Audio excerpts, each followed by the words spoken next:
आसतु बनैबा आज सांग मैंने चिकेन तरकारी। तो प्रथम चिकेन को धोई नहीं तापर मसला प्रस्तुत कर मसला नहीं पियाज रसुण अदा 2-3 टी काजू सुखिला लंका गोटे टमाटर अल्प पानी देकी ताकू आम ग्राइंडिंग कर मसला को। तापर कड़े तेल नहीं 2टी आलू को मु बड़ साइज कर काटी नहीं हलदी लुण देकी भल भाव भाजी नहीं आलू को।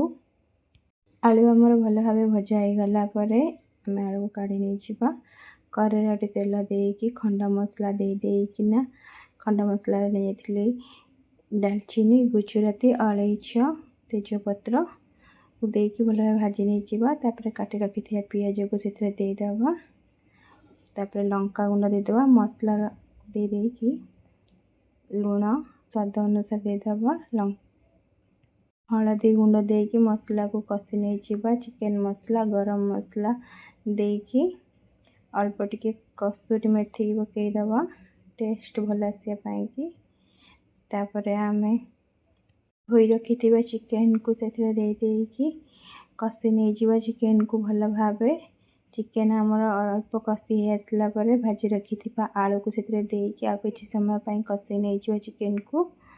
तापर चिकेन भल भाव कषाई गला आमर आम पानी देदेबा पानी देकी भल भाव घोड़े नहीं चिकेन जपरी आमर भल भाव सीझी आसो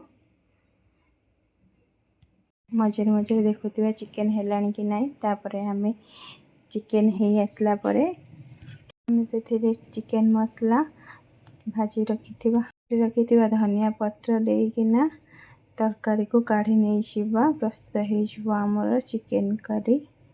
तो वीडियोटी भल लगिले लाइक शेयर सब्सक्राइब निश्चय करेंगे। रही जय जगन्नाथ। कहीं भी मत लाइक शेयर सब्सक्राइब करूना से भल लग